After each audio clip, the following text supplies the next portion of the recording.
आप सभी को सुप्रभात। आज हम पढ़ेंगे उत्तर मध्यकाल रीतिकाल। रीतिकाल संवत है 1700 से 1900। प्रकरण 2, रीति ग्रंथकार कवि। हिंदी साहित्य की गति का ऊपर जो संक्षिप्त उल्लेख हुआ उससे रीतिकाल की सामान्य प्रवृत्ति का पता चल सकता है। अब इस काल के मुख्य कवियों का विवरण दिया जाता है।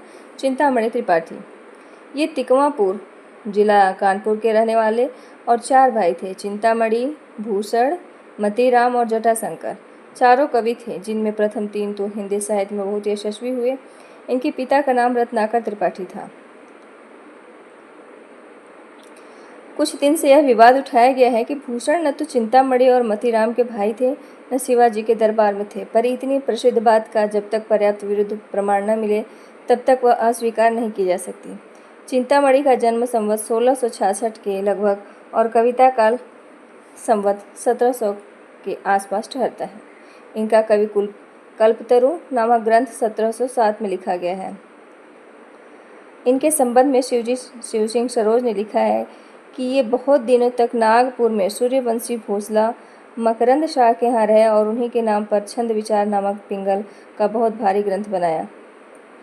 और काव्य विवेक, कविकुल, कल्पतरु, काव्य प्रकाश, रामायण, ये 5 ग्रंथ इनके बनाए हुए हमारे पुस्तकालय में मौजूद हैं। इनकी बनाई रामायण कवित्त और अन्य नाना छंदों में बहुत अपूर्व है। बाबू रुद्रशाही सोलंकी, शाहजहाँ बादशाह और जैन ही अहमद ने इनको बहुत दान दिए हैं। इन्होंने अपने ग्रंथ में कहीं कहीं अपना नाम मणिमाल भी कहा है। जो चिंतामणि हैं त्रिपाठी, वो अपने आप को कभी कभी मणिमाल भी कहे हैं। ऊपर से विवरण से स्पष्ट होता है कि चिंतामणि ने काव्य के सब अंगों पर ग्रंथ लिखे। इनकी भाषा ललित और सानुप्रास होती थी। अवध के पिछले कवियों की भाषा देखते हुए इनकी ब्रजभाषा विशुद्ध दिखाई पड़ती है। विषय वर्णन की प्रणाली भी मनोहर है। ये वास्तव में एक उत्कृष्ट कवि थे। रचना के कुछ नमूना देखते हैं हम लोग। यही उदाहरण है जिन्हें जे परे महोदधि के जल फेरे, जे इनको पर ध्यान धारे मन, ते न परे कबहूँ जम घेरे। राज रमा रमनी उपधान, अभय वरदान रहे जननेरे।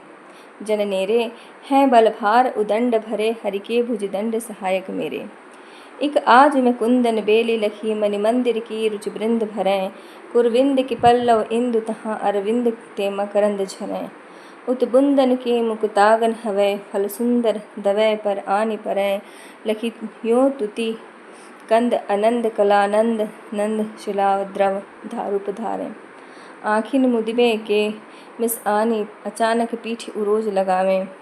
कैसे कहूँ मुस्काए चिते, अंगराज अनुपम अंग दिखावें। नाह छुई छल सो छतियाँ, हंसी भौं चढ़ाए आनंद उठ बढ़ावें। जो बन के मदमत्ता तिया, हितसों पति को नित चित्त चुरावें। बेनी, ये असनी के बंदीजन थे और संवत 1700 के आसपास विद्यमान थे। इनका कोई ग्रंथ नहीं मिलता, पर फुटकल कवित्व बहुत से सुने जाते हैं, जिनसे यह अनुमान होता है कि इन्होंने नख सिख और षट ऋतु पर पुस्तकें लिखी होंगी। कविता इनकी साधारणतः अच्छी होती थी। भाषा चलती होने पर भी अनुप्रास युक्त होती थी। 2 उदाहरण नीचे दिए जा सकते हैं, नीचे दिए जा रहे हैं। छहरे सिर पे छवि मोर पखा, उनकी नथ के मुकुता थहरें। फहरे पियरो पटबेन इते, उनकी चुनरी के झबा झहरें। रसरंग भिरे अभिरे हैं, तमाल दो रस ख्याल चहें लहरें। नित ऐसे स्नेह सुराधिका श्याम, हमार हिये में सदा भिहरें। कवि बेनी नई उन्हीं है घटा, मोरवा बन मुँह बोलत कूकन री। छहरे बिजुरी छिति मंडल छवें, लहरें मन में भक्कू बभूकन री। फहिरौ चुनरी चुनिके दुलही, संग लाल के झुलहूँ रूकन री। ऋतु पावस यो बितावत हो, मरिहो फिर बावरी हुकन री। अब हम लोग तीसरे नंबर पे महाराज जसवंत सिंह हैं, इनके बारे में जानेंगे। ये मारवाड़ के प्रसिद्ध महाराज थे, जो अपने समय के सबसे प्रतापी हिंदू नरेश थे और जिनका भय औरंगजेब को बराबर बना रहता था। औरंगजेब को भय बराबर बना रहता था। इनका जन्म 1683 ईस्वी में हुआ, वे संवत 1683 में हुआ। वे शाहजहां के समय की कई लड़ाइयों पर जा चुके थे। महाराजा गज सिंह के ये दूसरे पुत्र थे और इनकी मृत्यु के उपरांत संवत 1695 में गद्दी पर बैठे। उनके बड़े भाई अमर सिंह अपने उद्धत्व स्वभाव के कारण पिता द्वारा अधिकार रच्युत करने दिए गए थे। महाराजा जसवंत सिंह बड़े अच्छे साहित्य मर्मज्ञ और तत्व ज्ञान संपन्न पुरुष थे। उनके समय में राज्य भर में विद्या की बड़ी चर्चा रही और अच्छे अच्छे कवियों और विद्वानों का बराबर समागम होता रहा। महाराज ने तो स्वयं अनेक ग्रंथ लिखे, अनेक विद्वानों और कवियों से न जाने कितने ग्रंथ लिखवाए। औरंगजेब ने इन्हें कुछ दिनों के लिए गुजरात का सूबेदार बनाया था। वहाँ से शाइस्ता खां के साथ ये छत्रपति शिवाजी के विरुद्ध दक्षिण भेजे गए थे। कहते हैं कि चढ़ाई में शाइस्ता खां की जो दुर्गति हुई बहुत कुछ इन्हीं के इशारे से। अंत में ये अफ़गानों को सैर करने के लिए काबुल भेजे गए, जहाँ संवत 1745 में इनका परलोक वास हुआ। ये हिंदी साहित्य के प्रधान आचार्यों में माने जाते हैं और इनका भाषा भूषण ग्रंथ अलंकारों पर एक बहुत ही प्रचलित पाठ्य ग्रंथ रहा है। इस ग्रंथ को इन्होंने वास्तव में आचार्य के रूप में लिखा है, कवि के रूप में नहीं। प्राक कथन में इस बात का उल्लेख हो चुका है कि रीति काल के भीतर जितने लक्षण ग्रंथ लिखने वाले हुए वे वास्तव में कवि थे और उन्होंने कविता करने के उद्देश्य से ही वे ग्रंथ लिखे थे, न कि विषय प्रतिपादन की दृष्टि से। पर महाराज जसवंत सिंह इस नियम के अपवाद थे। वे आचार्य की हैसियत से हिंदी साहित्य के क्षेत्र में आए, कवि की हैसियत से नहीं। उन्होंने अपना भाषाभूषण बिल्कुल चंद्रालोक की छाया पर बनाया, उसी के संक्षिप्त प्रणाली का अनुसरण किया। जिस प्रकार चंद्रालोक में प्रायः एक ही श्लोक के भीतर लक्षण और उदाहरण दोनों का सन्निवेश है, उसी प्रकार भाषाभूषण में भी प्रायः एक ही दोहे में लक्षण और उदाहरण दोनों रखे गए हैं। इससे विद्यार्थियों को अलंकार कंठ करने में बड़ा सुविधा हो गया और भाषाभूषण हिंदी काव्य रीति के अभ्यासियों के बीच वैसा ही सर्वप्रिय हुआ जैसा कि संस्कृत के विद्यार्थियों के बीच चंद्रालोक। भाषाभूषण बहुत छोटा सा ग्रंथ है। भाषाभूषण के अतिरिक्त जो और ग्रंथ इन्होंने लिखा है वे तत्व ज्ञान संबंधी हैं, जैसे अपरोक्ष सिद्धांत, अनुभव प्रकाश, आनंद विलास, सिद्धांत बोध, सिद्धांत सार, प्रबोध, चंद्रोदय नाटक। ये सब ग्रंथ भी पद्य में ही हैं, जिनसे पद्य रचना की पूरी निपुणता प्रकट होती है। पर साहित्य में जहाँ तक संबंध है, ये आचार्य या शिक्षक के रूप में ही हमारे सामने आते हैं। अलंकार निपुणता की इनकी पद्धति का परिचय कराने के लिए भाषाभूषण के दो दोहे नीचे दिए जाते हैं। अत्युक्ति। अलंकार अत्युक्ति यह वर्णत अतिशय रूप, आचक तेरे दान ते भय कल्पतरु भूप। पर्यस्ता पहुंति पर्यस्त जुगुन एक को और विषय आरोप होय सुधाधर नहीं या बदन सुधाधर ओप। और ये दोहे चंद्रालोक के इस श्लोकों की स्पष्ट छाया है। अत्युक्ति रदभूता तथ्य शौर्यो दार्या निवर्णम त्वयि दातरी राजेंद्र याचकाः कल्पशाखिनः पर्यस्तापहुन्नि नियत्र धर्ममात्रं निषिध्यते नायं सुधांशुः की तरहि सुधांशुः प्रेयसी मुखम। भाषाभूषण के पर पीछे 3 टीकाएँ रची गई हैं। अलंकार रत्नाकर नाम की टीका, जिसे बंसीधर ने संवत 1792 में बनाया। दूसरी टीका प्रताप शाही की और तीसरी गुलाब कवि भूषण चंद्रिका की। बिहारी लाल ये माथुर चौबे कहे जाते हैं। अब आगे बिहारी लाल हैं चौथे नंबर पे।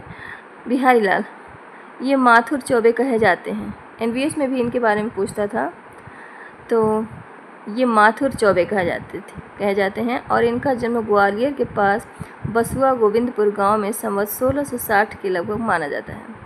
एक दोहे के अनुसार इनकी बाल्यावस्था बुंदेलखंड में बीती और तरुणावस्था में ये अपने ससुराल मथुरा में आ रहे। अनुमानतः ये संवत 1720 तक वर्तमान रहे। ये जयपुर के मिर्जा राजा जय शाह महाराज जय सिंह के दरबार में रहा करते थे। कहा जाता है जिस समय वे कविश्वर जयपुर पहुँचे उस समय महाराज अपनी छोटी रानी के प्रेम में इतना लीन रहा करते थे कि राजकाज देखने के लिए महलों के बाहर निकलते ही न थे। इस पर सरदारों की सलाह से बिहारी ने यह दोहा किसी प्रकार महाराज के पास भीतर भिजवाया। नहीं पराग नहीं मधुर मधु नहीं विकास यही काल, अली कली ही सो बंध्यो आगे कौन हवाल। कहते हैं कि इस पर महाराज बाहर निकले और तभी से बिहारी का मान बहुत अधिक बढ़ गया। महाराज ने बिहारी को इस प्रकार के सरस दोहे बनाने की आज्ञा दी। बिहारी दोहे बनाकर सुनाने लगे और प्रति दोहे पर एक अशर्फी मिलने लगी। इस प्रकार 700 दोहे बने जो संग्रहित होकर बिहारी सतसई के नाम से प्रसिद्ध हुए।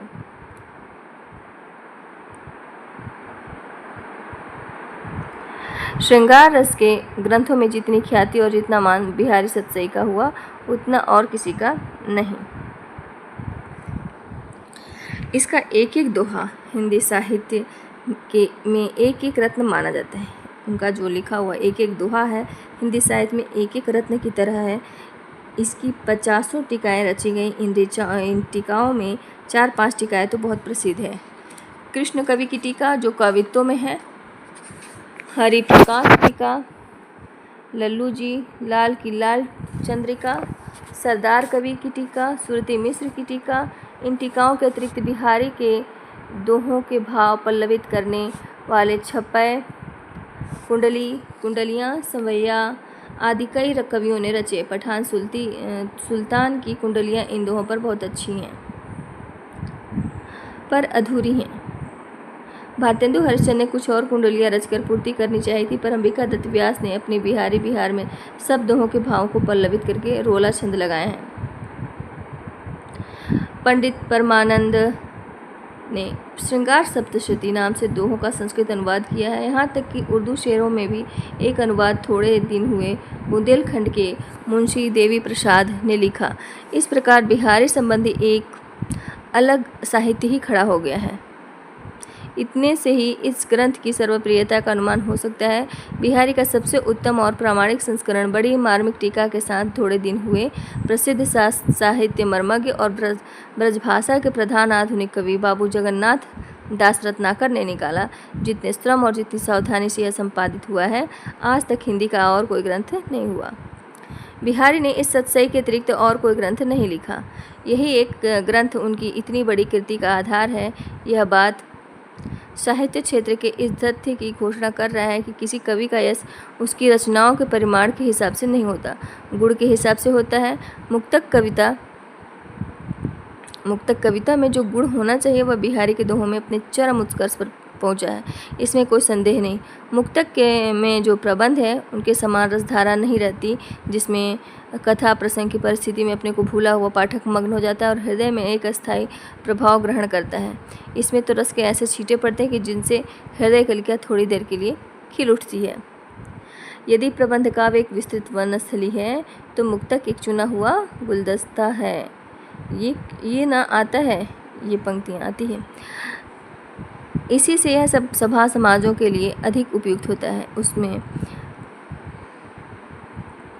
उत्तरोत्तर अनेक दृश्यों द्वारा संगठित पूर्ण जीवन या उसके किसी एक पूर्ण अंग का प्रदर्शन नहीं होता, बल्कि कोई एक रमणीय खंड दृश्य इस प्रकार सहसा सामने ला दिया जाता है कि पाठक या श्रोता कुछ क्षणों के लिए मंत्रमुग्ध सा हो जाता है। इसके लिए कवि को अत्यंत मनोरम वस्तुओं और व्यापारों का एक छोटा सा सत्वक कल्पित करके उन्हें अत्यंत संक्षिप्त और सशक्त भाषा में प्रदर्शित करना पड़ता है।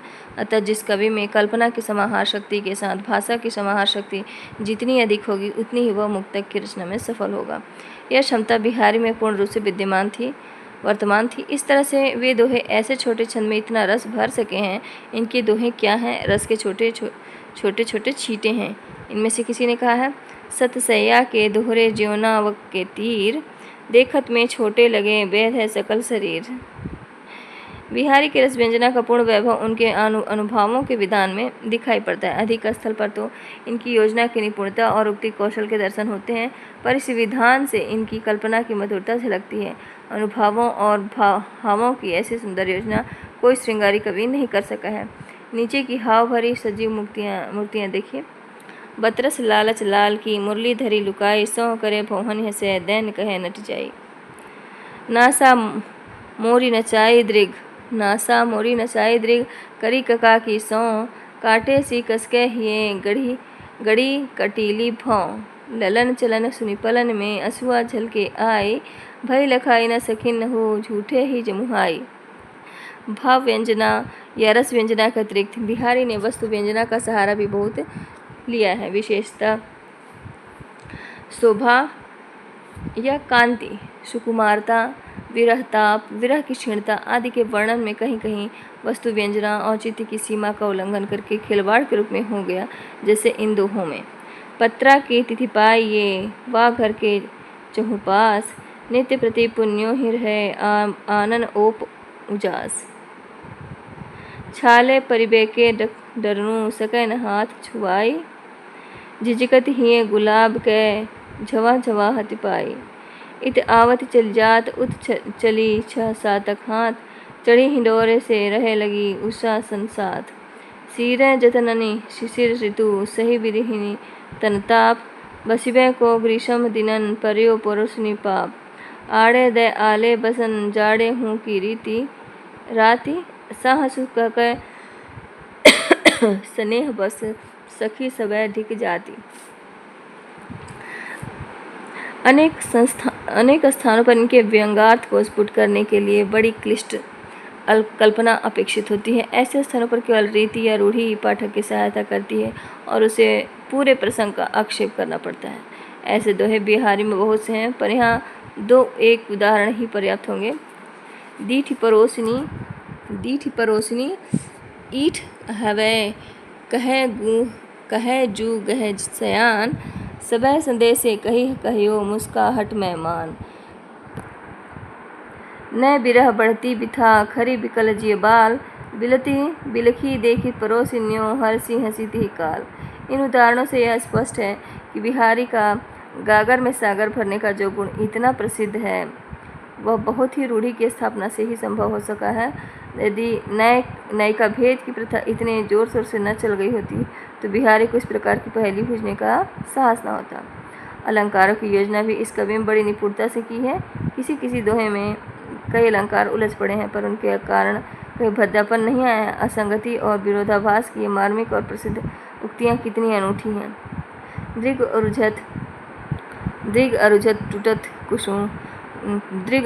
अरुझत टूटत कुटुम, जुरत चतुर चित प्रीति, परति गांठ दुर्जन हिये दई नहीं यह रीति। तंत्री नाद कवित रस सरस राग दति रंग, अन बूढ़े बूढ़े तिरे जे बूढ़े सब अंग। दो एक व्यंग अलंकार भी अच्छे ढंग से आए हैं। इनमें इस दोहे में रूपक व्यंग है। करे चाह सो चुटकी कै खरे उड़े हो मैन, लाज नवाए तरफ फरत करत फूंदसी नैन।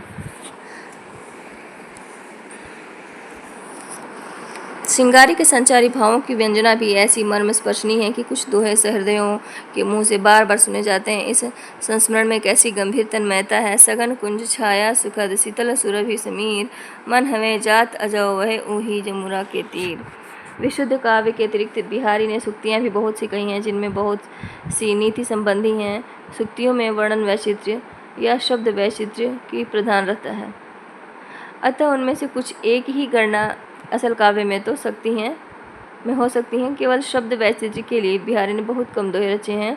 कुछ दोहे यहाँ दिए जा रहे हैं। यद्यपि सुंदर सुघर पुनि सगुणों दीपक दें, तो प्रकाश करती तो भरिए जी तो स्नेह।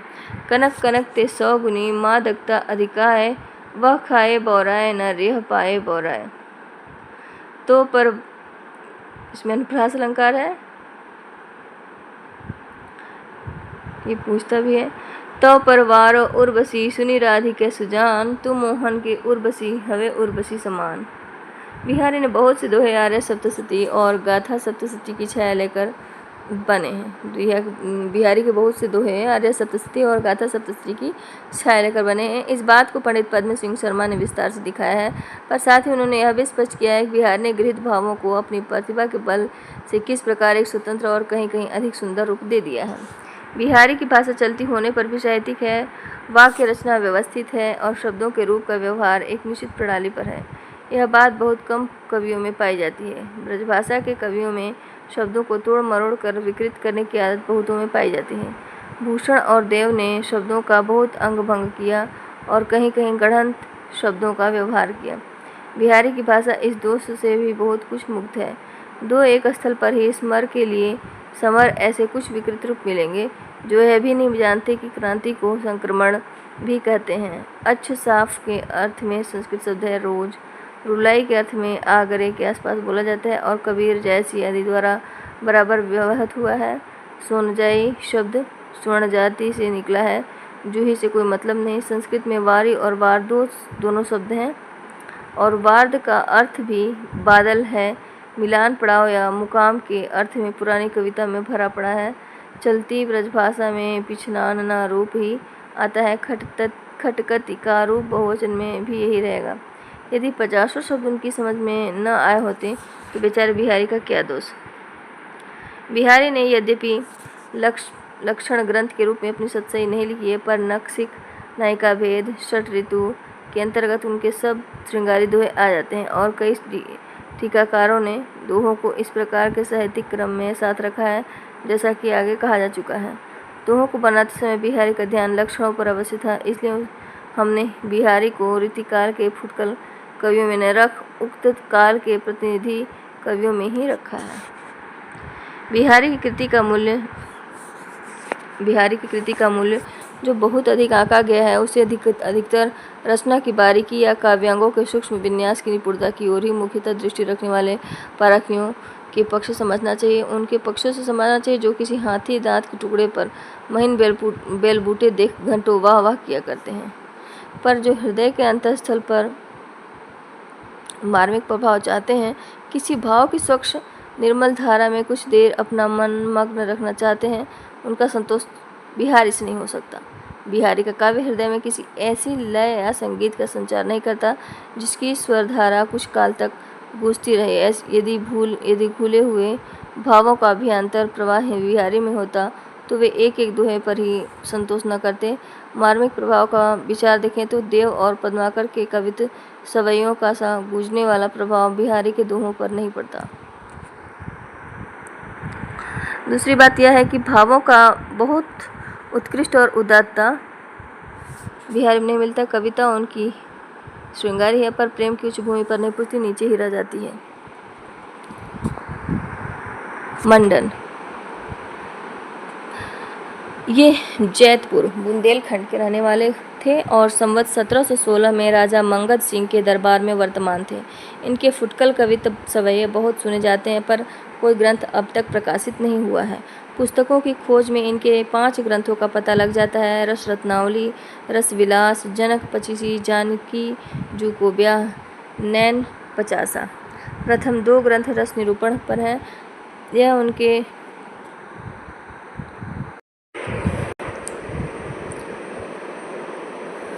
मंडन ये जैतपुर बुंदेलखंड के रहने वाले थे और संवत 1716 में राजा मंगत सिंह के दरबार में वर्तमान थे। इनके फुटकल कवित्व सवैये बहुत सुने जाते हैं,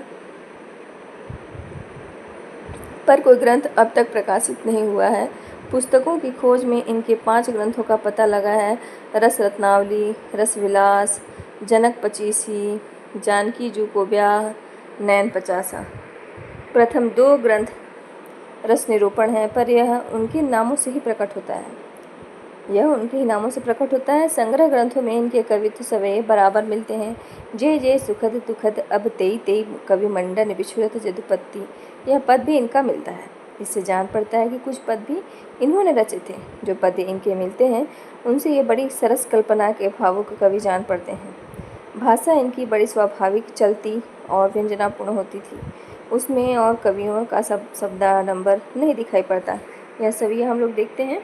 अली हो तो गई जमुना जल को, सौ कहो वीर, विपत्ति परी घराय के कारी कटा उनई, इतने में गागरी शीश भरी, रपटयो पग घाट चढ़यो न गयो, कवि मंडन हवे कै विहाल गिरी, चिर जिव हो नंद के बारो, अरि गही बाह गरीब ने ठाढ़ी करी।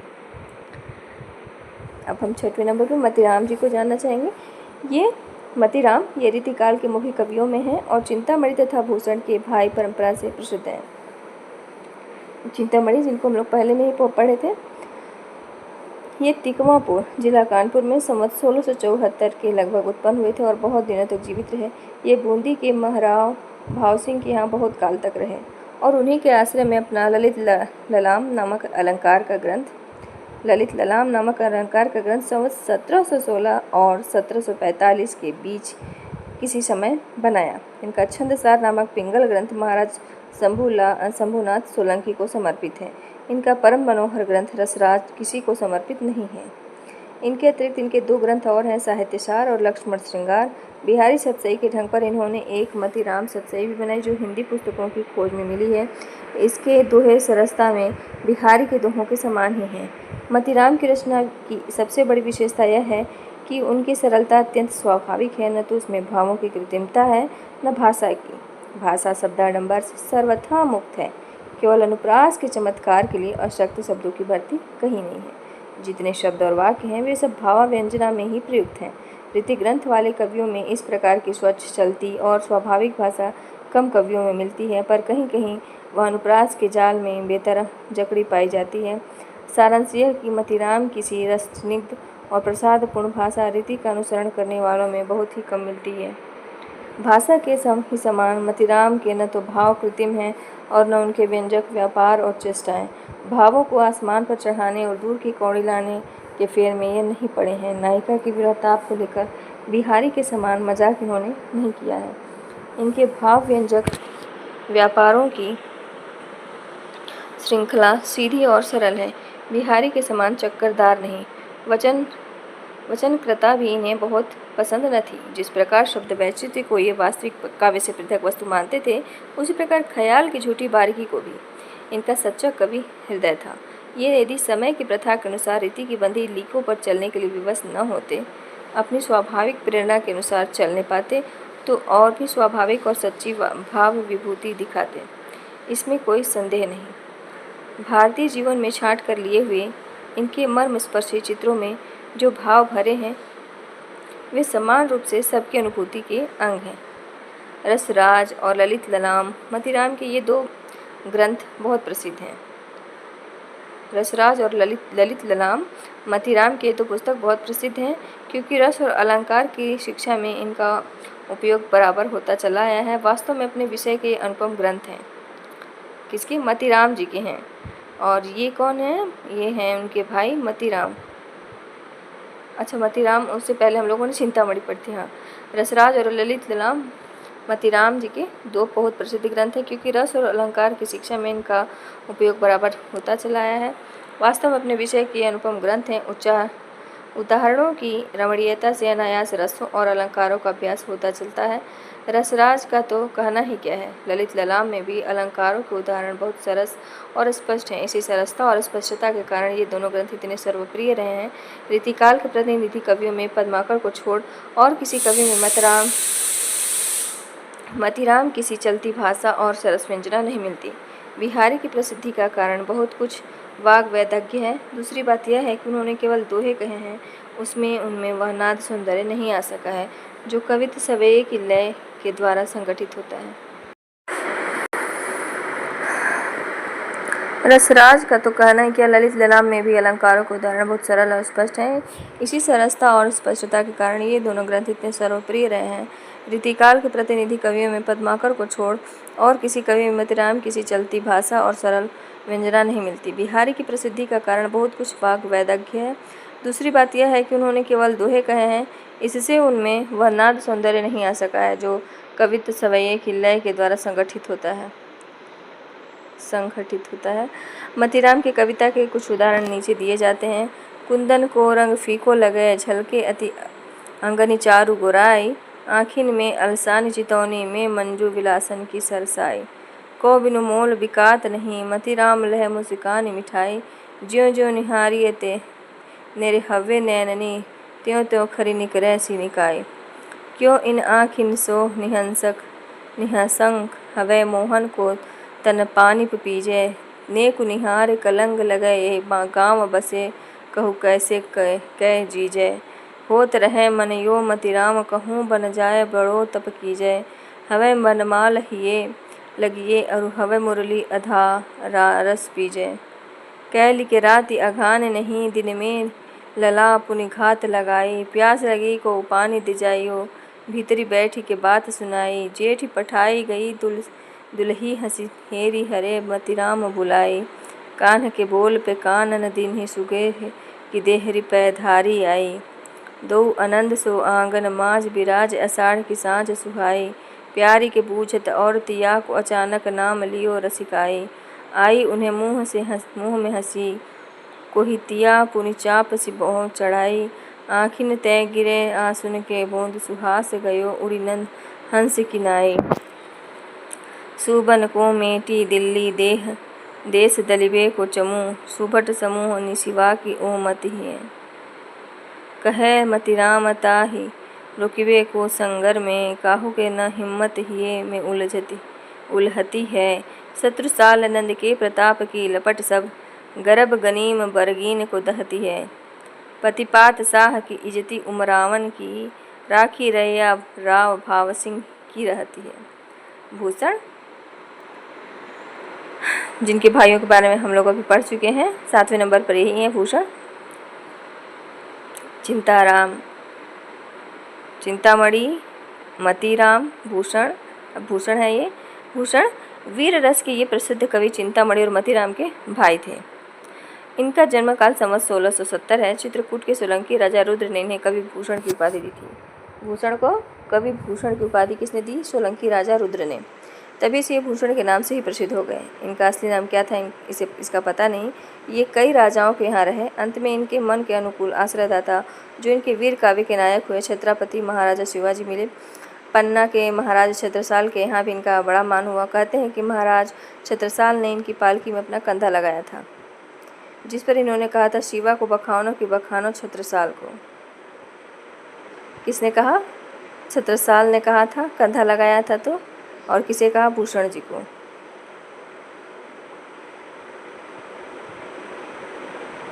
ऐसा प्रसिद्ध है कि इन्हें एक एक छंद पर शिवाजी से लाखों रुपए मिले।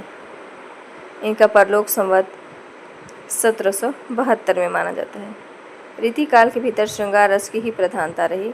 कुछ कवियों ने अपने आश्रयदाताओं की स्तुति में उनके प्रताप आदि के प्रसंग में उनकी वीरता का भी थोड़ा बहुत वर्णन अवश्य किया है, पर वह शुष्क प्रथा पालन के रूप में ही होने के कारण ध्यान देने योग्य नहीं है। ऐसे वर्णनों के साथ जनता की हार्दिक सहानुभूति कभी भी हो सकती थी, पर भूषण ने जिन दो नायकों की कृति को अपने वीर काव्य का विषय बनाया वे अन्याय दमन में तत्पर हिंदू धर्म के संरक्षक दो इतिहास प्रसिद्ध वीर थे। उनके प्रति भक्ति और सम्मान की प्रतिष्ठा हिंदू जनता के हृदय में उस समय भी थी और आगे भी बराबर बनी रही या बढ़ती रही। इसी से भूषण के वीर रस के उद्गार सारी जनता के हृदय की संपत्ति हुए। भूषण की कविता कवि कीर्ति संबंधी एक अविचल सत्य का दृष्टांत है। जिसकी रचना को जनता का हृदय स्वीकार करेगा उस कवि की कीर्ति तब तक बराबर बनी रहेगी जब तक स्वीकृति बनी रहेगी। या संस्कृत साहित्य में क्या हिंदी साहित्य में सहस्रों कवियों ने अपने आश्रयदाता राजाओं की प्रशंसा में ग्रंथ रचे जिनका आज पता तक नहीं है। पुरानी वस्तु खोजने वालों को ही कभी कभी किसी राज्य के पुस्तकालय में कहीं कहीं किसी घर के कोने में उनमें से 2-4 इधर उधर मिल जाती है। जिस भोज ने दान देकर अपनी इतनी तारीफ कराई उसके चरित्र काव्य भी कवियों ने लिखे होंगे, पर उन्हें आज जानता कौन है। शिवाजी और छत्रसाल की वीरता के वर्णनों को कोई कवियों की झूठी खुशामद नहीं कह सकता। वे आश्रयदाताओं की प्रशंसा की प्रथा के अनुसरण मात्र नहीं है। इन दो वीरों का जिस उत्साह के साथ सारी हिंदू जनता स्मरण करती है उसकी व्यंजना भूषण ने की है। वे हिंदू जाति के प्रतिनिधि कवि हैं। जैसा कि आरंभ में कहा गया है कि शिवाजी के दरबार में पहुंचने के पहले वे और राजाओं के पास भी रहे। उनके प्रताप आदि की प्रशंसा भी उन्हें अवश्य ही करनी पड़ी रही होगी, पर वह झूठी थी, इसी से टिक न सकी। पीछे भूषण को अपनी उन रचनाओं से विरक्ति ही हुई होगी। इनके शिवराज भूषण, शिवा बावनी और छत्रसाल दशक ये ग्रंथ ही मिलते हैं। इनके अतिरिक्त 3 ग्रंथ और कहे जाते हैं, भूषण उल्लास, दूषण उल्लास, भूषण हजारा।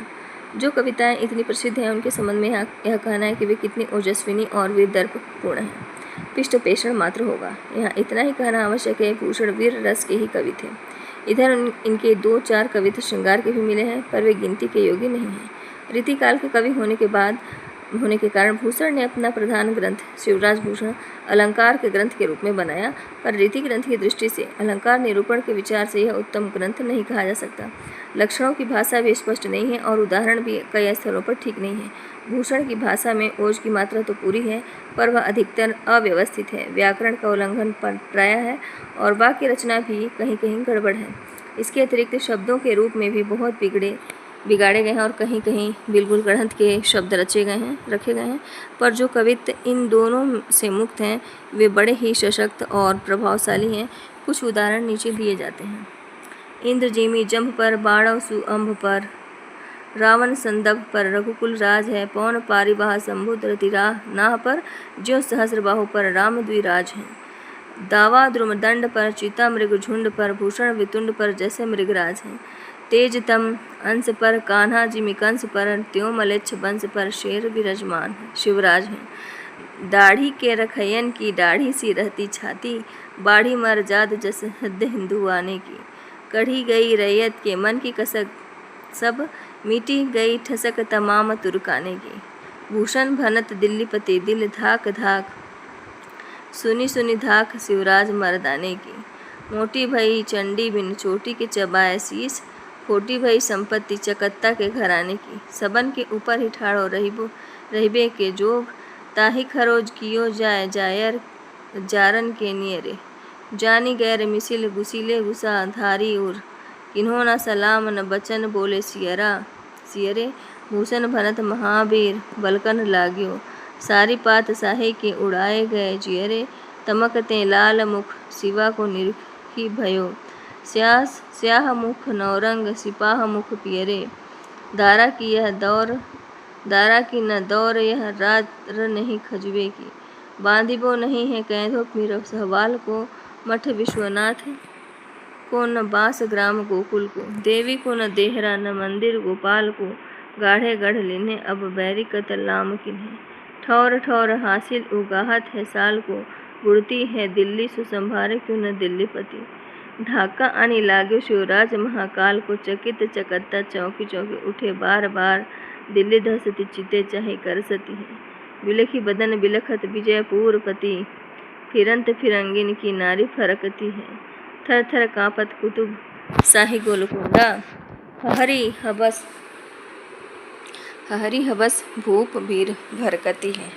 राजा शिवराज के नगारन की धाक सुन, केते बाद साहन की छाती धारकती है। जीही फन फूतकार उड़त पहार भार, पुरम कठिन जनु कमल बिदलिगो। विषजाल ज्वालामुखी नवलीन होत जिन, झारन चिकारी मद दिग्गज उगलिगो। किन्हो जिहि पान सुख जहान कुल, कोल्हु उछली जल सिंधु कलबलिगो। खग खगराज महाराज शिवराज जुको, अखिल भुजंग मुगल दग्ग निगलिगो। अब आगे कुलपति मिश्र। कुलपति मिश्र ये आगरा के रहने वाले माथुर चौबे थे और महाकवि बिहारी के भानजे प्रसिद्ध हैं। इनके पिता का नाम परशुराम मिश्र था। कुलपति मिश्र के पिता का नाम क्या था? परशुराम मिश्र था और जयपुर के महाराजा जयसिंह के पुत्र महाराजा राम सिंह के दरबार में ये रहते थे। इनके रहस्य का रचनाकाल कार्तिक कृष्ण 11 संवत 1727 है।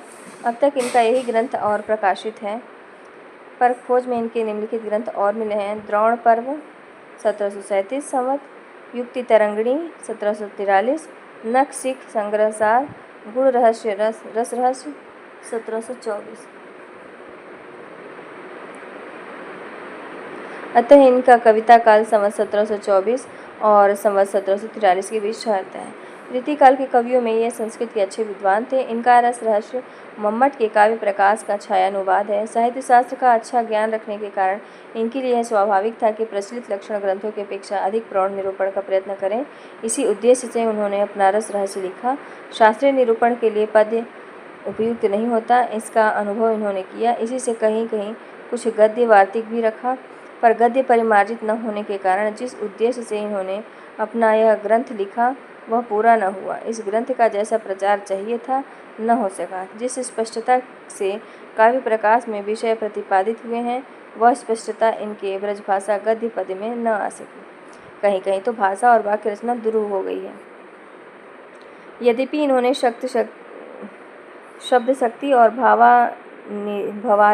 भावादि निरूपण में लक्षण उदाहरण दोनों बहुत कुछ काव्य प्रकाश के ही दिए गए हैं, पर अलंकार प्रकरण में इन्होंने प्रायः अपने आश्रयदाता महाराज राम सिंह की प्रशंसा के स्वरचित उदाहरण दिए हैं। ये ब्रज मंडल के निवासी थे, अतः इनको ब्रज की चलती भाषा पर अच्छा अधिकार होना ही चाहिए।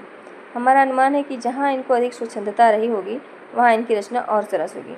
इनकी रचना का एक नमूना दिया जाता है। एसिय कुंज बनी छवि पुंज रहे अलिगुंज त्यों सुख लीजय, नैन विशाल हिये वनमाला बिलोकत रूप सुधा भरी पीजय। जामिनी जाम की कहो कौन कहे जुग जात न जानिए, ज्यों छिन छीजे आनंद यों उमंगियो ही रहे, पिय मोहन को मुख देखी बो कीजिए। अब अगले हैं सुखदेव मिश्र। इससे पहले क्या हम लोग पढ़े? कुलदेव मिश्र। सुखदेव मिश्र हैं दौलतपुर जिया रायबरेली में, इनके वंशज अब तक हैं। कुछ दिन हुए उसी ग्राम के निवासी सुप्रसिद्ध पंडित महावीर प्रसाद द्विवेदी ने इनका एक अच्छा जीवन वृत्त सरस्वती पत्रिका में लिखा था। सुखदेव मिश्र का जन्मस्थान कंपिला था, जिनका वर्णन इन्होंने अपने वृत्त विचार में किया है। इनका कविता काल संवत 1720 से 1760 तक माना जा सकता है। इनके 7 ग्रंथों का पता अब तक है। वृत्त विचार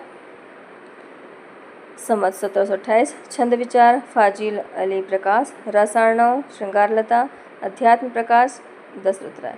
अध्यात्म प्रकाश में कवि ने ब्रह्म ज्ञान संबंधी बातें कही हैं, जिससे यह जनश्रुति पुष्ट होती है कि वे एक निष्प्रिय विरक्त साधु के रूप में रहते थे। काशी से विद्या अध्ययन करके लौटने पर ये असोथर जिला फतेहपुर के राजा भगवंत राय खींची तथा डोंडिया खेरे के राव मर्दन सिंह के यहाँ रहे। कुछ दिनों तक ये औरंगजेब के मंत्री फाजिल अली शाह के यहाँ भी रहे। अंत में मुरारमऊ के राजा देवी सिंह के यहाँ गए, जिनके बहुत आग्रह पर ये सकुटुंब दौलतपुर में जा बसे। राजा राज सिंह गौड़ ने इन्हें कविराज की उपाधि दी थी। वास्तव में ये बहुत प्रौढ़ कवि थे और आचार्यत्व भी इनमें पूरा था। छंद्रशास्त्र पर इनका सा विशद निरूपण और किसी कवि ने नहीं किया है। ये जैसे पंडित थे वैसे ही काव्य कला में भी निपुण थे। फाजिल अली प्रकाश और रसार्णव दोनों में श्रृंगार रस के उदाहरण बहुत ही सुंदर हैं। देखते हैं हम लोग दो नमूने। ननद निनारी सासु माय की सिधारी, अहे रैन अंधियारी भरी सूझत न करू है, प्रीतम को गौन कविराज न सुहात भौन, दारुण बहत पौन लांग्यो में कझरू है, संग न सहेली बैस नवल अकेली, तन परि तल बेली महा लाग्यो मैन सरू है। भई आधी रात मेरो जियरा डरात, जागू जागू रे बटोही जहाँ, यहाँ चोरन को डरू है, जो है जहाँ मगु नंद कुमार, तहाँ चली चंद्रमुखी सुकुमार है, मोतिन ही को कियो गहनों सब फूली रही, जनु कुंद की डार है, भीतर ही जो लखी सो लखी, अब बाहिर जाहिर होती न दार है, जिन्हें गई मिली यो मिली जाती, ज्यों दूध में दूध की धार है।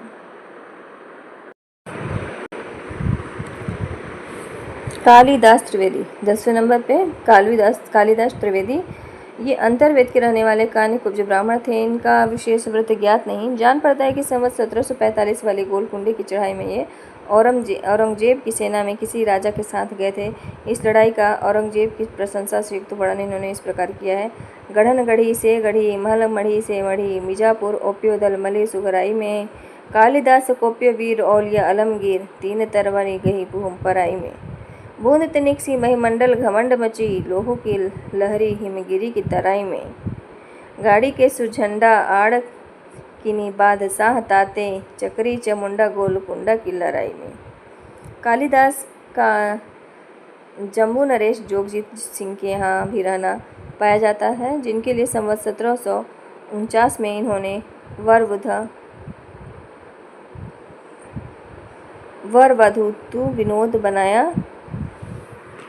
यह नायिका भेद और नक्सिक की एक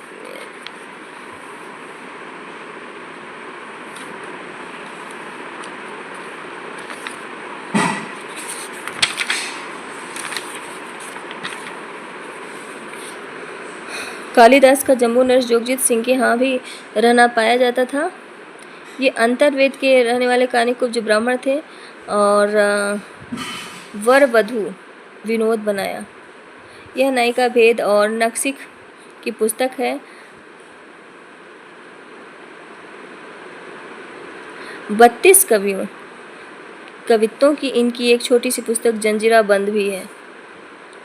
राधा माधव बुधा मिलन विनोद नाम का एक कोई ग्रंथ इनका खोज में मिला है। इन रचनाओं के अतिरिक्त इनका बड़ा सा संग्रह ग्रंथ कालिदास हजारा बहुत दिनों से प्रसिद्ध चला आता है। इस संग्रह के संबंध में शिव सिंह सरोज ने लिखा है कि इसमें संवत 1481 से लेकर संवत 1776 तक के 212 कवियों के 1000 पद्य संग्रहित हैं। कवियों के काल आदि के निर्णय में यह ग्रंथ बड़ा उपयोगी है। इनके पुत्र कविंद्र और पौत्र दुल्लह भी बहुत अच्छे हुए। ये एक अभ्यस्त और निपुण कवि थे। इनके फुटकल कवित्व इधर उधर बहुत सुने जाते हैं, जिनसे इनकी सहृदयता का अच्छा परिचय मिलता है।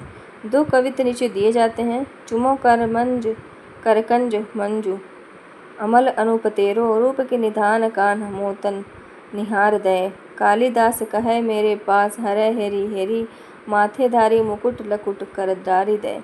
कुंवर कन्हैया मुखचंद की जुन्हैया चारू लोचन चकोरन की प्यासन निवारी दय। मेरे कर मेहंदी लगी है नंद लाल प्यारे लट उलझी है नक बेसर संभारी दे। हाथ हंसी दिन्हो भीति अंतर परसी प्यारी देखत ही छकी मति कान्हर प्रवीण की। निकस्यो झरोखे माझ बिगस्यो कमल सम ललित अंगूठिता में चमक चुनीन की। कालिदास तैसी लाल मेहंदी के बुदन की चारू नख चंदन की लाल अंगुरिन की। कैसी छवि छाजती छाप और छलान किसु कंकन चूरिन की जड़ाऊ पहुँचिन की। राम शिव सिंह सरोज 11वें नंबर पे है राम शिव सिंह सरोज। इनका जन्म संवत 1703 में लिखा गया और कहा गया है कि इनके कवित्व कालिदास के नाम के हजारा में है। इनका नायिका भेद का एक ग्रंथ श्रृंगार सौरभ है, जिनकी कविता बहुत ही मनोरम है। भोज में एक हनुमान नाटक भी इनका पाया जाता है। शिव सिंह के अनुसार इनका कविता काल संवत 1730 के लगभग माना जा सकता है। इनका एक कवित्व नीचे दिया जाता है।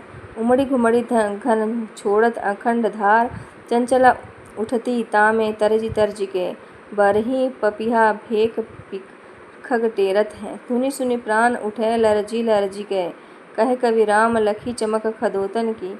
पीतम को रही मैं तो बरजी बरजी के लागे तन तावन बिना रे मन भावन के सावन दुवन आयो गरजी गरजी के।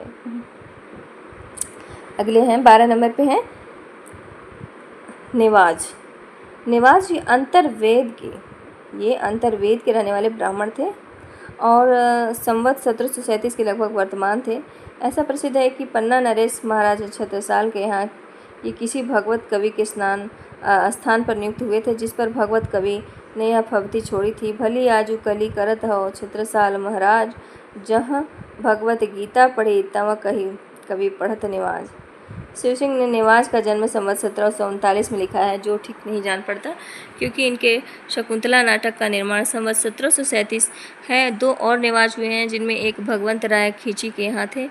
प्रस्तुत नेवाज और औरंगजेब के पुत्र आजम शाह के यहाँ रहना भी पाया जाता है। इन्होंने शकुंतला नाटक का आख्यान दोहा चौपाई सवैया आदि छंदों में लिखा।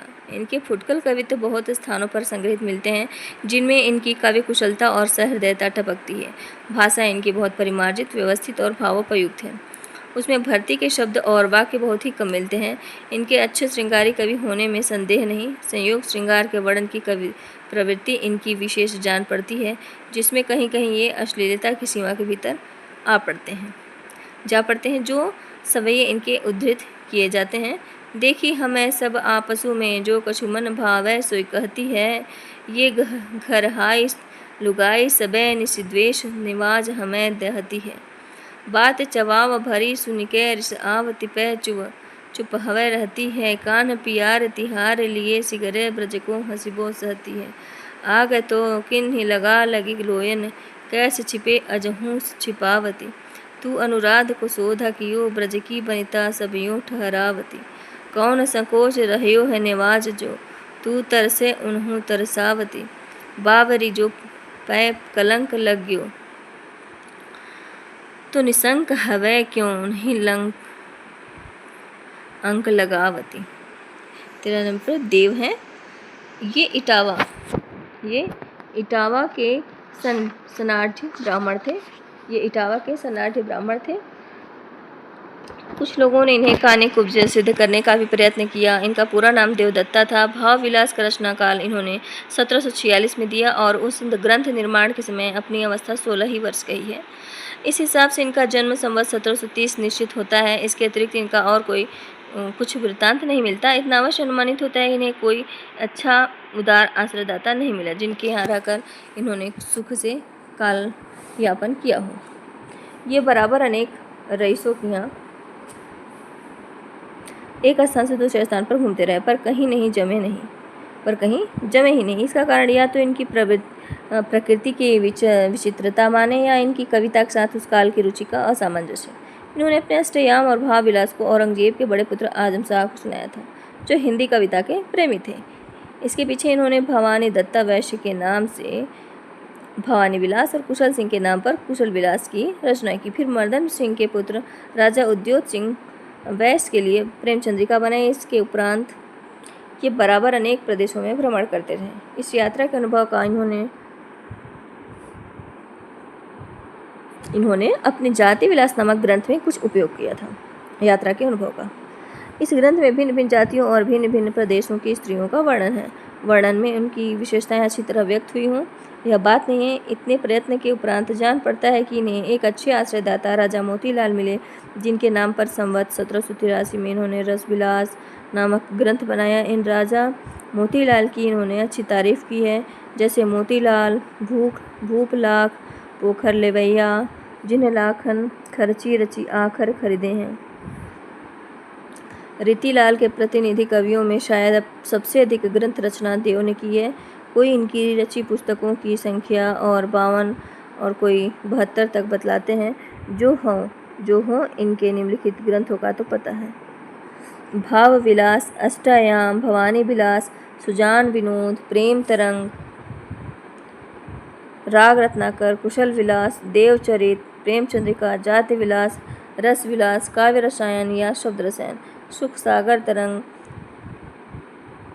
वृक्ष विलास, पावस विलास, ब्रह्म दर्शन 25, आत्म दर्शन 25, तत्व दर्शन 25, जग दर्शन 25, रसानंद लहरी, प्रेम दीपिका, नख सिख, प्रेम दर्शन। ग्रंथों की अधिक संख्या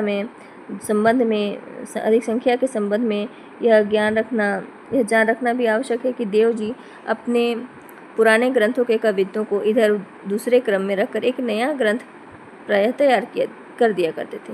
इससे वे ही कवित्व बार बार इनके अनेक ग्रंथों में मिलेंगे। सुखसागर तरंग प्रायः अनेक ग्रंथों से लिए हुए कवित्वों का संग्रह है। राग रत्नाकर में राग रागनियों के स्वरूप का वर्णन है। अष्टयाम तो रात दिन के भोग विलास की दिनचर्या है, जो मानो उस काल के अकर्मण्य और विलासी राजाओं के सामने कालयापन विधि का ब्यौरा पेश करने के लिए बनी थी। ब्रह्म दर्शन 25 और तत्व दर्शन 25 में जो विरक्ति का भाव है वह बहुत संभव है कि अपनी कविता के प्रति लोक की उदासीनता देखते देखते उत्पन्न हुई हो। ये आचार्य और कवि दोनों रूपों में हमारे सामने आते हैं। यह पहले कहा जा चुका है कि आचार्यत्व के पद के अनुरूप कार्य करने में रीतिकाल के कवियों में पूर्ण रूप से कोई समर्थ नहीं हुआ। कुलपति और सुखदेव ऐसे साहित्य शास्त्र के अभ्यासी पंडित भी विशद रूप में सिद्धांत निरूपण का मार्ग नहीं पा सके। बात यह थी कि एक तो ब्रजभाषा का विकास काव्योपयोगी रूप में ही हुआ, विचार पद्धति के उत्कर्ष साधन के योग्य वह न हो पाई। दूसरे, उस समय पद्य में लिखने की परिपाटी थी, अतः आचार्य के रूप में देव को भी कोई विशेष स्थान नहीं दिया जा सकता। कुछ लोगों ने भक्तिवश अवश्य और बहुत सी बातों के साथ इन्हें कुछ शास्त्रीय उद्भावना का श्रेय भी देना चाहे। वे ऐसे ही लोग हैं जिन्हें तात्पर्य वृत्ति एक नया नाम मालूम होता है और जो संचारियों में एक छल और बढ़ा हुआ देख कर चौंकते हैं। नया युगों की तात्पर्य वृत्ति बहुत काल से प्रसिद्ध चली आ रही है और यह संस्कृत के सब साहित्य मीमांसकों के सामने थी। तात्पर्य वृत्ति वास्तव में वाक्य के भिन्न भिन्न पदों के वाच्यार्थ को एक में समन्वित करने वाली वृत्ति मानी गई है। अतः यह अभिधा से भिन्न नहीं, वाक्यगत अभिधा ही रही है। रहा छल संचारी रहा। छल संचारी व संस्कृत की रस तरंगणी से जहाँ से बातें लिया गया है। दूसरी बात यह है कि साहित्य के सिद्धांत ग्रंथों से परिचित मात्र जानते हैं कि गिनाए हुए 33 संचार उपलक्षण मात्र हैं। संचारी और भी कितने हो सकते हैं। अभिधा, लक्षण आदि शब्द शक्तियों का निरूपण हिंदी के रीति ग्रंथों में प्रायः कुछ भी नहीं हुआ। इस विषय का सम्यक ग्रहण और परिपाक जरा है भी कठिन। इस दृष्टि से देव जी के इस कथन पर कि अभिता उत्तम काव्य है, मध्य लक्षणालीन, अधम व्यंजना रस विरस उल्टी कहत नवीन। यहाँ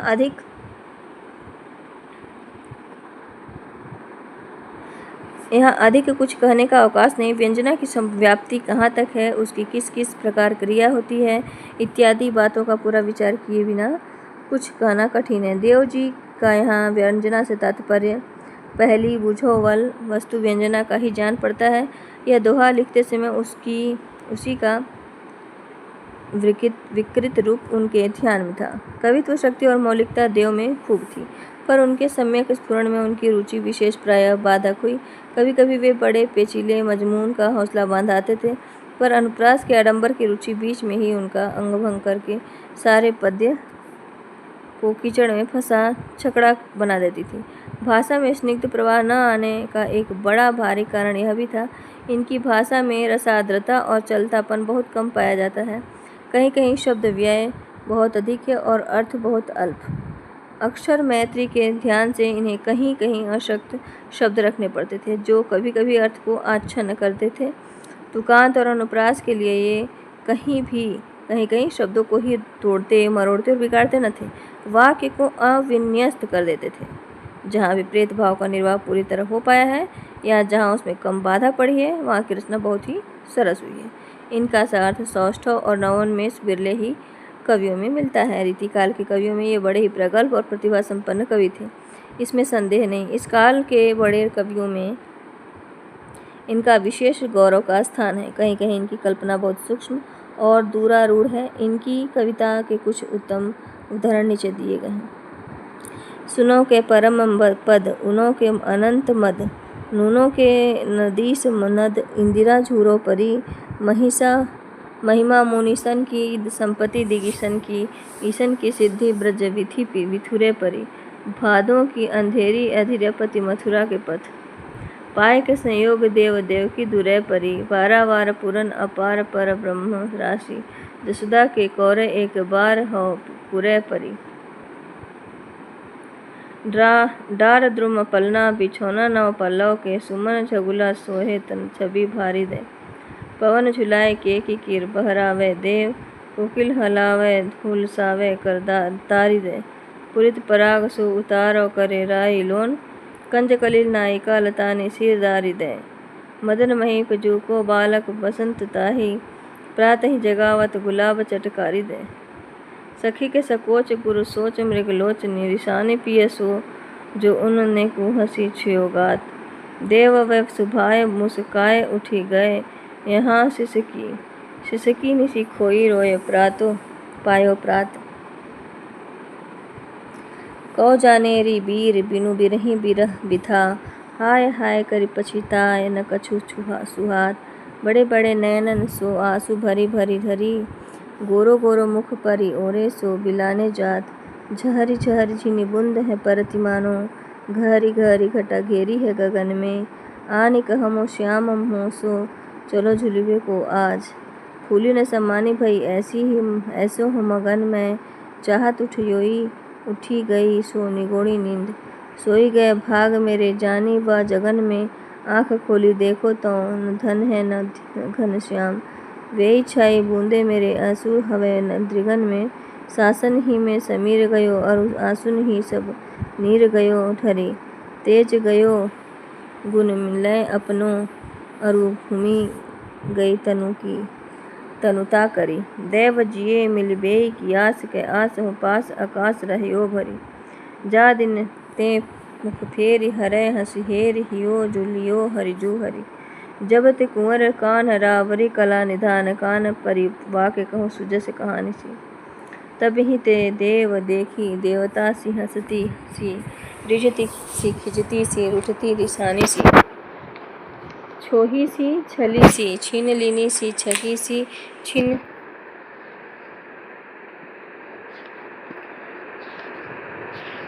जकी सी टकी सी लगी थकी ठहरानी सी, बिंधी सी बंधी सी विश्व मूर्ति विमोहित सी, बैठी बाल बकती बिलोकती बिकानी सी। देव में शीस बसायो स्नेह सुभाल मृगमंद, मिंदु के भाख्यो कंचुकी मैं चुप रयो करी, चोआ लगाए लियो उर्सो अभिलाख्यो, ले मखतूल गुहे गहने रस मूर्तिवंत, श्रृंगार के चाख्यो, सांवर लाल को सांवर रूप में नैनन को कजरा कर राख्यो। धार में धाय धांसी निराधर हवे, आय फंसी उपसी न उधोरी, री अंगराय गिरी गही फेर फिरी न घिरी नहीं घेरी, देव कछु अपनो बस ना, रस लाल चिते भई चेरी, बेग ही बुड़ी गई पंखियाँ अखियाँ मधु की मक्खियाँ भई मेरी। अब आगे हैं श्रीधर या मुरलीधर। श्रीधर प्रयाग के रहने वाले ब्राह्मण थे और संवत 1737 के लगभग उत्पन्न हुए थे। यद्यपि अभी तक इनका जंगनामा ही प्रकाशित हुआ है, जिसमें फर्रुखसियर और जहांदार के युद्ध का वर्णन है, पर स्वर्गीय बाबू राधा कृष्ण दास ने इनके बनाए कई रीति ग्रंथों का उल्लेख किया है, जैसे नायिका भेद, चित्रकाव्य आदि। इनका कविता काल संवत 1760 के आगे माना जा सकता है। अब आगे हैं 15वें नंबर पर सूरती मिश्र। सूरती मिश्र आगरा के रहने वाले कानी कुब्ज ब्राह्मण थे। जैसे कि इन्होंने स्वयं लिखा है, सूरती मिश्र कनौजिया नगर आगरे बास। इन्होंने अलंकार माला संवत 1766 में और बिहार सतसई की अमर चंद्रिका टीका संवत 1794 में लिखी। अतः इनका कविता काल विक्रम की 18वीं शताब्दी का अंतिम चरण माना जा सकता है। ये नसरुल्ला खां नामक सरदार के यहाँ तथा दिल्ली के बादशाह मोहम्मद शाह के दरबार में आया जाया करते थे। इन्होंने बिहारी सतसई, कवि प्रिया और रसिक प्रिया पर विस्तृत टीकाएँ रची हैं, जिनसे इनके साहित्य ज्ञान और मार्मिकता का अच्छा परिचय मिलता है। टीकाएँ ब्रजभाषा गद्य में हैं। इन टीकाओं के अतिरिक्त इन्होंने वैताल पंचविंशति का ब्रजभाषा गद्य में अनुवाद किया और निम्नलिखित रीति ग्रंथ रचे हैं। अलंकार माला, रसरत्नमाला, रसरस, रसग्राहक चंद्रिका, नखसिक, काव्य सिद्धांत, रसरत्नाकर। अलंकार माला की रचना इन्होंने भाषा भूषण के ढंग पर की है। इसमें विलक्षण और उदाहरण प्राय एक ही दोहे में मिलते हैं। हिम सुहर के हास सो जस मालोपम ठानी, सो असंगति कारण अवर कारज और थान, चली यही श्रुति आन ही दसत नसत और के प्राण। इनके ग्रंथ सब मिले नहीं हैं, जितने मिले हैं उनसे ये अच्छे साहित्य मर्मज्ञ और कवि जान पड़ते हैं। इनकी कविता में तो कहीं कोई विशेषता नहीं जान पड़ती, पर साहित्यकार उन्होंने बहुत कुछ किया है। नक्सिक से इनका एक कवित्व दिया जाना चाहिए, दिया जा रहा है यहाँ पर। तेरे ये कपोल बाल अति ही रसाल, मन जितनी सदाई उपमा विचारियत है, कौन समान जहे कीजे उपमान, अरुबापुर मधु कन की देह जारियत है। नेक दर्पण समता की चाह करी कहूँ, भय अपराधी ऐसो चित्त धारियत है। सुरति सुयाही ते जगत बिच आ जहूँ लो, उनके बदन पर छार डारियत है। अब अगले हैं कविंद्र। इनका उदयनाथ भी नाम है। ये कालिदास त्रिवेदी के पुत्र थे और जिन्होंने लिखा था कालिदास त्रिवेदी ने कालिदास हजारा। तो इनका जन्म हुआ था संवत 1736 के लगभग उत्पन्न हुए थे और इनका कविंद्र का रसचंद्रोदय नामक ग्रंथ बहुत प्रसिद्ध है। इसके अतिरिक्त इन्होंने विनोद चंद्रिका और जोगलीला, मतलब इनके 3 ग्रंथ हैं, रसचंद्रोदय, विनोद चंद्रिका और जोगलीला नामक इनकी 2 पुस्तकों का पता खोज में लगा है। विनोद चंद्रिका संवत 1777 और रसचंद्रोदय संवत 1804 में बना। अतः इनका कविता काल संवत 1804 या उसके कुछ आगे तक माना जा सकता है। ये अमेठी के राजा हिम्मत सिंह और गुरुदत्त सिंह के यहाँ बहुत दिन रहे। इनका रसचंद्रोदय, विनोद चंद्रिका और जोगलीला, जिसमें रसचंद्रोदय श्रृंगार का एक अच्छा ग्रंथ है। रसचंद्रोदय श्रृंगार का एक अच्छा ग्रंथ है। इनकी भाषा मधुर और प्रसादपूर्ण है। वर्ण विषय के अनुकूल कल्पना भी ये अच्छी करते हैं। इनके 2 कवित्व नीचे दिए जाते हैं। सहर मंझार ही पहर एक राग जय हैं, छोर पे नगर के सराय हैं उतारे, छोर पे नगर के सराय हैं उतारे की, कहत कविंद मग माझ ही परेगी साँझ, खबर उड़ानी है बटोही द्वेक मारे की। घर के हमारे परदेस को सिधारे, यात दया के बिचारी हम रीति रह बारे की। उतरो नदी के तीर बर के तरे ही तुम, चौको जनी चौकी तहाँ पहरू हमारे की। राजे रस मेरी तेसी बर खा समय रि चढ़ी, चंचल नचैरी चकचौंध कौंध बारेरी। व्रतिव्रत हार हिये परत फुहारे, कछु छोर कछु धारे जलधार जलधारे री। भनत कविंद कुंज भौन पौन सौरभ सु, काके न कपाए प्राण परहत पारे री। काम कंदुका से फूल डोली डोली डारे मन, और किए डारे ये कदम्बन की डारे की। अब अगले कवि हैं श्रीपति। श्रीपति ये काल्पी के रहने वाले कानिकुज ब्राह्मण थे। इन्होंने संवत 1777 में काव्य सरोज नामक रीति ग्रंथ बनाए। इसके अतिरिक्त इनकी निम्नलिखित ग्रंथ और हैं: कवि कल्पद्रुम, रससागर, अनुप्रास विनोद, विक्रम विलास, सरोज कलिका, अलंकार गंगा। रीतिपति ने काव्य के सब अंगों का निरूपण विशद रीति से किया है।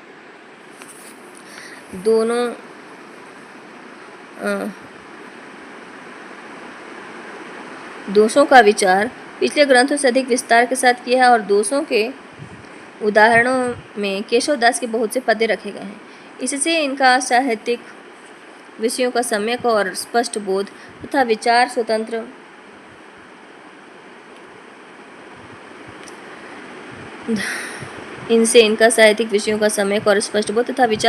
प्रकट है। काव्य सरोज जो है बहुत ही प्रौढ़ ग्रंथ है। काव्यांगों का निरूपण जिस स्पष्टता के साथ इन्होंने किया है, इससे इनकी स्वच्छ बुद्धि का परिचय मिलता है। यदि गद्य में व्याख्या की परिपाटी चल गई होती तो आचार्यत्व ये भी और अधिक पूर्णता के साथ प्रदर्शित कर सकते थे। दास जी के तो इनके बहुत अधिक ऋणी हैं। उन्होंने इनकी बहुत सी बातें ज्यों की त्यों अपने काव्य निर्णय में चुपचाप रख ली हैं। आचार्यत्व के अतिरिक्त कवित्व भी इनमें ऊंची कोटि का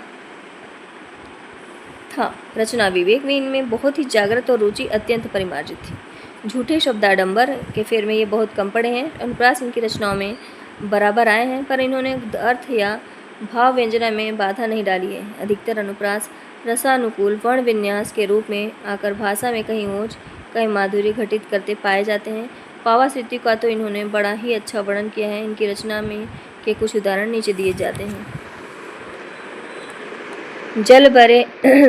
जल भरे झूमे मानव भूमे परसत आए, दसहु दिशान घूमे दामिनी लय लय। धूरी धार धुमरे से धूम सिद्धुआरे कारे, धुरवान धार धामे छविसो छय छय। श्री कवि सुकवि कहें घेरी घेरी घह राहें, तकत अतन तन तावते तय तय। लाल बिनु कैसे लाज चादर रहेगी आज, कादर करत मोही बादर नय नय। सारस के नादन को बाद ना सुनात कहूँ, नाहक ही बकवाद दादुर महा करे। श्रीपति सुकवि जहाँ ओज न सरोजन की, फूल फूलत जाहि चित दय चहाँ करे। बकन की बानी की विराजती है राजधानी, काई सुकलित पानी फेरत हहा करे। घोघन के जाल जामे नरई सेवाल ब्याल, ऐसे पापी ताल को मराल लय कहाँ करे। घूंघट उदय गिरिवर तय निकसी रूप, सुधा सुकलित छवि कीर्ति बगारो है। हरित डिठौना श्याम सुख सिल बरसत, करसत शोक अति तिमिर बिदारो है। श्रीपति बिलोकी सौति बारिज मलिन होत, हर्षि कुमुद फूले नंद को दुलारो है। रंजन मदन तन गंजन बिरह बीबी, खंजन सहित चंद बदन तिहारो है।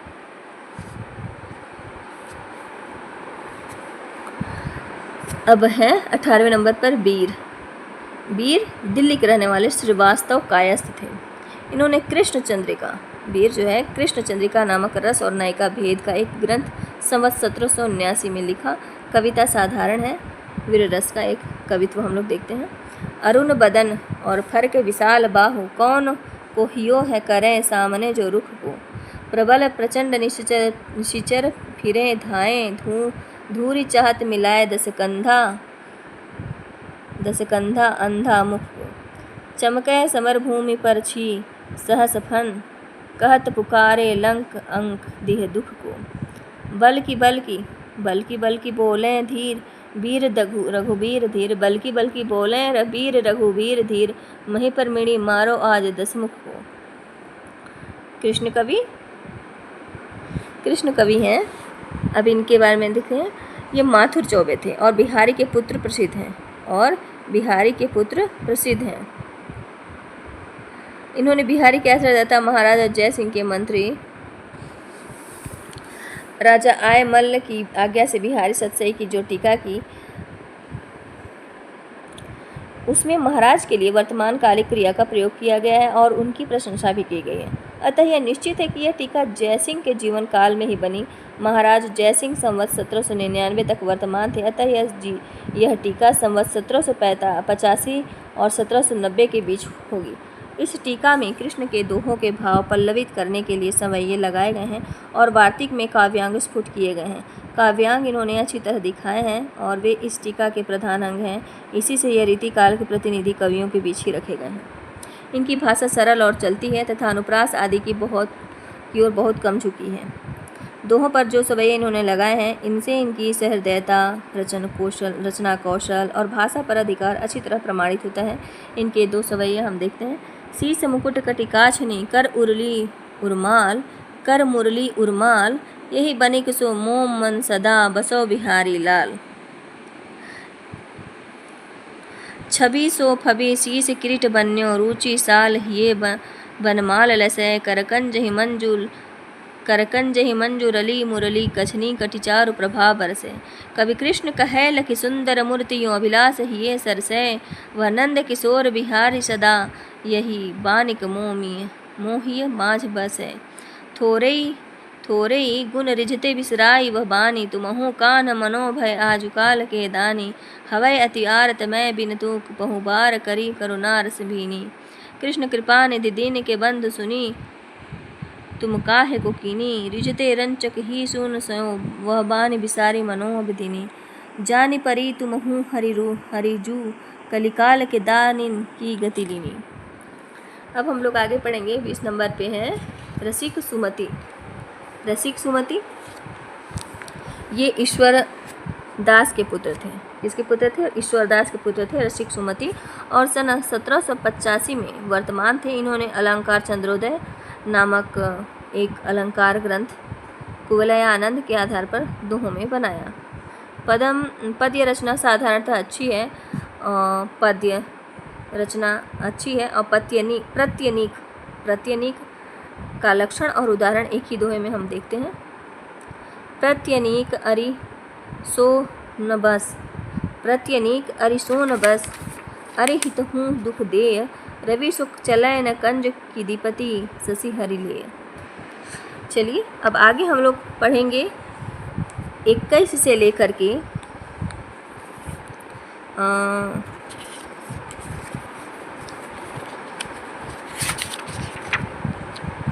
57, 21 से लेकर 57 और रीति ग्रंथ कार कवियों को देखेंगे हम लोग। तब तक से धन्यवाद।